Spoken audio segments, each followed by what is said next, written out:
ఎంతమంది పిల్లలు ఉన్నారండి ఇక్కడ? ఇవ్వాలండి 129 వచ్చారు. 130 మంది. 129 సార్. 129. భోజనాలు అంతా తింటా ఉన్నారు బాగా? అందరు తింటారా? ఎవరైనా క్యారియర్లు తెచ్చుకుంటారా? లేదు సార్, ఎవరు లేదు. అందరు తినేవాళ్ళే. ఇప్పుడు భోజనాలు పెట్టి పంపించేస్తాం కదా? అవును సార్. రాయి మాల్ట్ ఇస్తున్నారు రోజు మార్చి రోజు. అవి ఇచ్చారు సార్, వారానికి 3 రోజులు. అదే 3 రోజులు చికి 3 రోజులు రాయి మాల్ట్.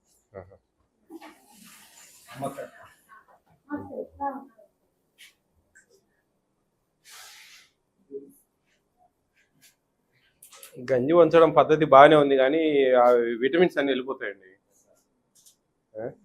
ఏం ఏం బియ్యం ఇవి తెలుసా మీకు? మరి పోర్టిఫైడ్ రైస్లో కెనల్స్ గంజి అంతా వెళ్ళిపోతుంది కదా. గంజి వెళ్ళిపోతే ఎట్లా? మనం ఇచ్చే కెనల్స్ కరిగిపోతాయి. అవి మరి కరిగిపోయినప్పుడు ఇట్లా గంజి ఉంచడం వల్ల పాడైపోతాయి. ఆ గంజి తీయమ్మా, అది అవతల పెట్టండి ఇద్దరు కలిసి. అది అవతల పెట్టు.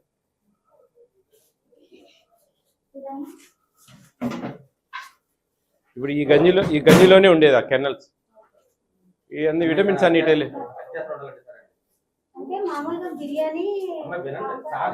గంజి వంచకూడదమ్మా. బియ్యం ఇదే. ఇప్పుడు నేనేం చెప్తున్నానంటే ఇలా ఒక 50 కేజీలకు ఇలాంటివి ఒక నోట్లు వేసుకో, పట్టుకో కూడా నోట్లు వేసుకోవి. 50 కేజీలకు ఒక 500 గ్రాములు కలుపుతాం. ఇవి కిలోకు 10 గ్రాములు వస్తాయి. ఇవి కరిగిపోతాయి అన్నం ఉడకబెట్టినప్పుడు. కనపడదు, మెతుకులాగా కనపడదు అన్నం మెతుకులాగా. మీరు ఇప్పుడు గంజి వచ్చేసి ఆ కరిగిపోయి అంతా పోయే ఈ vitamins folic acid, vitamin B12, iron, బియ్య పొడితో చేసిన పదార్థం ఇది. మీరు గంజి ఉంచకూడదు తల్లి, ఉంచొద్దుగా అండి. హెచ్ఎం గారు మీకు పైనుంచి అంటే ఇన్స్ట్రక్షన్స్ లేవా? మీ డిఓ ఆఫీస్ నుంచి లేవా? చెప్పలేదా? ఎవరు ఎంఈఓ? చూడండి మరి ఏం జరుగుతుంది. గంజి ఉంచడం వల్ల ఉపయోగం ఏముంది? గంజి ఉంచడం వల్ల అన్ని విటమిన్స్ వెళ్ళిపోతా ఉన్నాయి. అసలు మనం అనుకునే పర్పసే కెనల్స్ కలపడము, అవి వాటి వల్ల ఇటు విటమిన్స్ అవే పోతే ఇంకా ఉపయోగమే లేదండి. జాగ్రత్త ఈ విషయంలో మటుకు. Totally you're doing wrong step. మీరు మీ గైడ్లైన్స్ ఇవ్వాలి. ఇట్లా అని మీకు ఐడియా లేనట్టుంది సరిగా. చూడండి, నేను దేశం అంతా మొత్తుకొని చెప్తా ఉన్నానండి, మా వీడియోలలో చెప్తా ఉన్నా. అవన్నీ చూడండి, కొంచెం చూస్తే మీకు అర్థమవుతుంది ఏంది అనేది. రండి హెచ్ఎం గారు. ఇవి కెనల్స్ అండి. ఇవి బియ్యం కరిగిపోతుంది అన్నంలో. ఇవి ఇంపార్టెంట్. మీరు బాగా శుద్ధంగా గంజి ఉంచుతా ఉంటే టోటల్ ఫెయిల్. అవి కిలోకి 10 గ్రాములు వస్తాయి. అవి నోట్లో పెట్టుకోండి. కొంచెం గట్టిగా ఉంటాయి అన్నమాట, కొంచెం గట్టిగా ఉంటాయి. బియ్యంలాగా మెత్తగా ఉండదు, గట్టిగా ఉంది కదా. అవి కెర్నల్స్ అవి కరిగి గంజిలో ఈ folic acid, vitamin B12, iron, బియ్యం పొడితో తయారు చేసిన ఒక చిన్న పదార్థం. దాన్ని మనం గంజి ఉంచితే అట్టర్ ఫ్లాప్.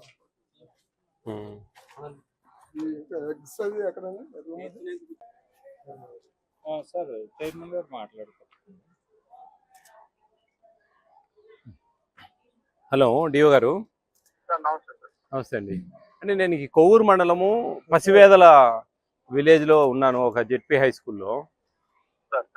ఇక్కడ యాక్చువల్లీ మనము పోర్టిఫికేషన్ చేసిన పోర్టిఫైడ్ రైస్ కెనల్స్తో కలిపిన బియ్యము ఇస్తా ఉన్నాం యాక్చువల్గా. ఇక్కడ వీళ్ళు గంజి ఉంచుతా ఉన్నారండి. మరి ఎక్కడ మీరు ఏమన్నా అందరికీ ఎంఈఓల ద్వారా మన హెచ్ఎంలందరికీ మీటింగ్లలో చెప్పారో లేదో మరి నాకు ఐ డోంట్ నో. చెప్తే గంజి ఉంచితే ఏముందండి, ఇంకా ఈ కెనల్స్ ఆ విటమిన్స్ అంతా వెళ్ళిపోయింది కదా. గంజి ఉంచడం వల్ల అసలు మెయిన్ గవర్నమెంట్ అనుకునే పర్పసే ఫెయిల్యూర్ అవుతా ఉంది. కొంచెం ఒకసారి మీటింగ్ పెట్టండి, ఈ పోర్టిఫైడ్ రైస్ గురించి స్పష్టంగా చెప్పండి అందరికండి. గుడ్ మార్నింగ్ అమ్మా, how are you?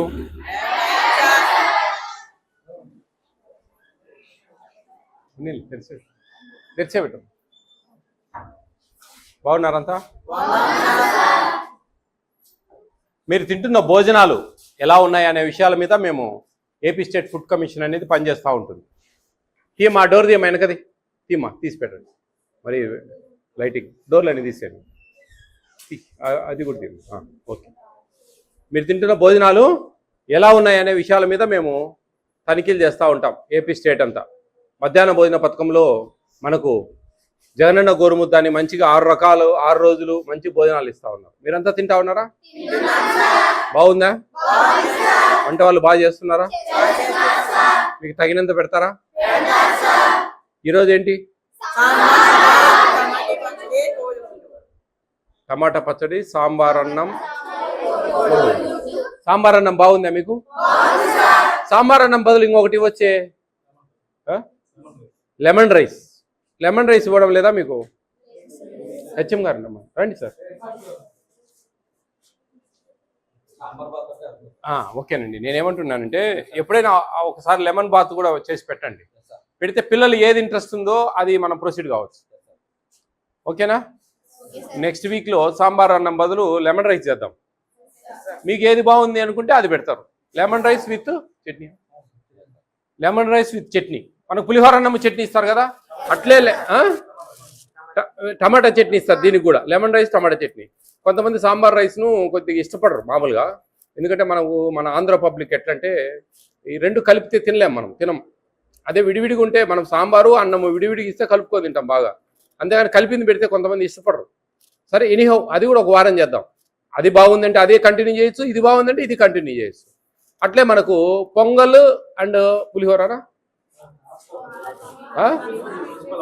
Veg pulao. మీకు వెజ్ పలావ్ వస్తుందా? ఆలూ కర్రీ వస్తుందా? మీకు ఏమైనా నచ్చంది ఏమన్నా ఉంటే చెప్పండి, నేను మార్పిచ్చినా. మేము ఇంతకుముందు కిచిడి ఉండేది, అది తీపిచ్చేసాం. పులిహోర అన్నంకు పప్పు కాంబినేషన్ ఉంది. పప్పు కాంబినేషన్ కరెక్ట్ కాదు. ఆలుగడ్డ కర్రీ కానీ, ఆలుగడ్డ ఫ్రై కానీ, లేకుంటే ఏదైనా చట్నీ కానీ ఇవ్వాలంటే ఆలుగడ్డ కర్రీ వద్దులే అని చెప్పేసి 2 చట్నీలు ఇచ్చారు. దొండకాయ చట్నీ, టమాటా చట్నీ. రెండిట్లో ఏదో ఒకటి చేయొచ్చు అని చెప్పి. అట్లా మీకు శనివారము ఆకుకూర రైస్ పెడతారు. ఏం ఆకుకూర పెడుతున్నారు మీకు? కొత్తిమీర రైస్ పెడుతున్నారా? బాగుందా? కరివేపాకు రైస్ కూడా పెట్టచ్చు. పాలకూర ఆకు రైస్ కూడా పెట్టచ్చు. పుదీనా ఆకు రైస్ కూడా పెట్టచ్చు. మీకు అట్లా 2-3 ట్రయల్ చేయండి హెచ్ఎం గారు. మనం ఏది కావాలనుకుంటే అది, వాళ్ళు ఏది ఇంట్రెస్ట్ ఉంది పిల్లలు వాళ్ళ విల్లింగ్, ఆడ హాబ్లిక్ అని ఇచ్చింటాం. దాంట్లో ఏది కావాలంటే అది మీరు ఇష్టం వచ్చింది పెట్టచ్చు అన్నమాట. ఎందుకు ఇవన్నీ పెడుతున్నామంటే మీరు మంచిగా ఉండాలా, ఆరోగ్యకరంగా తినాలా. మీకు పోర్టిఫైడ్ రైస్ ఇస్తున్నారు ఇక్కడ. పోర్టిఫైడ్ రైస్ తెలుసా? ఏంటి దాని ప్రత్యేకత?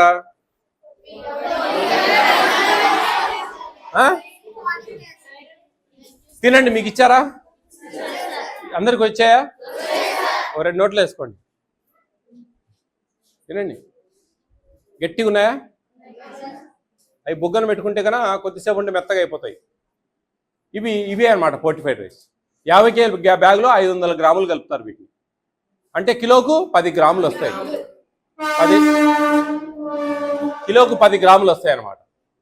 అవి అన్నం మెతుకులాగా కనపడదు. ఇది కరిగిపోతుంది గంజిలో కరిగిపోతుంది, మనకు కనపడదు. ఏమేమి విటమిన్స్ ఉంటాయి తెలుసా దీంట్లో?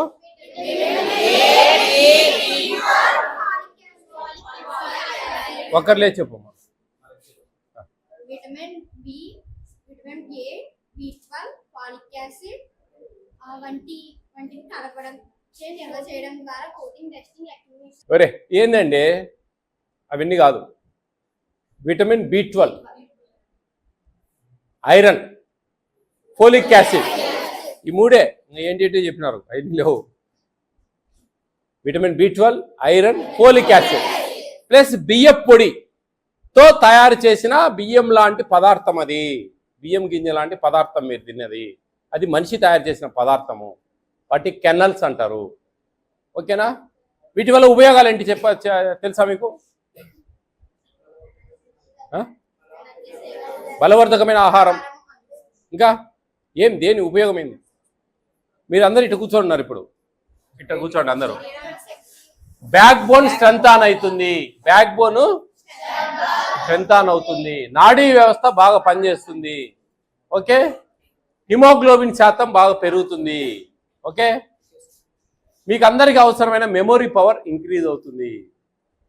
మెయిన్ అదే మీకు. ఓకేనా? పెద్దవాళ్లకు ఇళ్లలో రేపు జూన్ నుంచి 1 రూపీ రైస్ ఇస్తారు కదా, ఫ్రీ రైస్. దాంట్లో కూడా ఇవి ఇవ్వబోతా ఉంది ప్రభుత్వం. మనకి ఇప్పుడు ఓన్లీ మధ్యాహ్న భోజన పథకము అంగన్వాడీ సెంటర్స్లోనే ఇస్తారు. ఇప్పుడు రేపు జూన్ నుంచి అందరికీ ఇవ్వబోతా ఉంది ప్రభుత్వం. ఈ మోకాలు నొప్పులు, గర్భిణీ స్త్రీలకైతే మంచి పిండంలో బిడ్డ బాగా మంచిగా బలవర్ధకంగా తయారు కావడం, మంచిగా ఆహారం అట్లన్నమాట. ఓకేనా? మీరందరూ మంచిగా తినాలి, ఇక్కడ మంచిగా మీ ఆరోగ్యాలు బాగుండాలా, శక్తివంతంగా తయారు కావాలా, మంచిగా చదువుకోవడానికి ఇంట్రెస్ట్ ఉండాలా, మంచి గేమ్స్ ఆడాలా, మంచిగా మీరు ఈ మన ప్రభుత్వ స్కూళ్ళలో మంచి ఎడ్యుకేషన్ పొందాలి మీరంతా. అదే ప్రభుత్వ ధ్యేయం. మంచిగా నాడు నేడు కింద పెట్టి కొత్త కొత్త బిల్డింగ్స్ అన్నీ వస్తూ ఉన్నాయి, మీకు అన్నీ కూడా సక్రమంగా అన్నీ వస్తూ ఉన్నాయి. మీరు బుక్స్ ఇస్తూ ఉన్నారు, డ్రెస్ ఇస్తూ ఉన్నారు, అమ్మఒడి ఇస్తూ ఉన్నారు, ఇవన్నీ బ్యాగ్స్ ఇస్తూ ఉన్నారు. ఇవన్నీ కూడా ప్రభుత్వం, ఎందుకంటే పేద బడుగు బలహీన వర్గాలు మంచిగా చదువుకొని భవిష్యత్తు బాగుండాలా అనేది ఒక మంచి కాన్సెప్ట్. ఓకేనా? బాగా చదువుకుంటారుగా. AP state food commission chairman హోదాలో నేను ఇక్కడికి రావడం జరిగింది. చైర్మన్గా మా బాధ్యతలు, మీరు పీడిఎస్ పబ్లిక్ డిస్ట్రిబ్యూషన్ సిస్టమ్ ఉంది కదా, రైస్ ఫ్రీ రైస్ ఇస్తారు కదా, అవి సక్రమంగా ఇస్తున్నారా లేదా, కొలత ప్రకారం కరెక్ట్ తూకానికి ఇస్తున్నారా లేదా అనే విషయాలన్నీ అబ్జర్వ్ చేస్తాం. అంగన్వాడీ వ్యవస్థ తెలుసు కదా, దాంట్లో గర్భిణీ స్త్రీలకు, చిన్నపిల్లలకు, పుట్టిన పిల్లలకు, బాలింత తల్లులకు ఇచ్చే ఆహార పదార్థాలు, పౌష్టిక ఆహారాలన్నీ సక్రమంగా ఇస్తున్నారా లేదా అనే విషయాలన్నీ కూడా మేము అబ్జర్వ్ చేస్తూ ఉంటాం. ఓకే? ఎండిఎం ఏంటి అంటే ఏంటి? మీదే మధ్యాహ్న భోజన పథకం. మరియు వెల్ఫేర్ హాస్టల్స్ తెలుసు కదా, SC ST BC minority hostels, గురుకుల పాఠశాలలు, మోడల్ స్కూల్స్, కస్తూర్బా స్కూల్స్, ఇవన్నీ కూడా చూస్తాం. అక్కడ మెనూ ప్రకారం వడ్డిస్తున్నారా లేదా, ఏమన్నా లోటుపాట్లు ఉన్నాయా, అవన్నీ కూడా సవరిస్తాం. ఓకే? ఇటువంటి వాటికి సంబంధించి ఎక్కడైనా లోటుపాట్లు ఉంటే మీరు మీకు కార్డు ఇచ్చాము, దాంట్లో నెంబర్ ఉంది, వాట్సాప్ నెంబర్, ఇక్కడ బోర్డులో కూడా కనిపించాము. ఓకే? అదో అక్కడ స్టిక్కర్ 9490551117, అది వాట్సాప్ నెంబరు.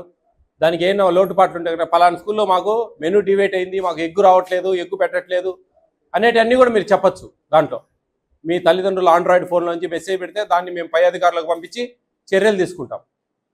మేము ఎప్పుడైనా మంచి మీరు వీడియోలు పెడితే కనుక మంచి పనిష్మెంట్ ఉంటుంది. లేదు మేము ఎప్పుడైనా ఇట్లా వచ్చినప్పుడు కంప్లైంట్ తీసుకొని ఇట్లా వస్తాం అన్నమాట. ఓకేనా?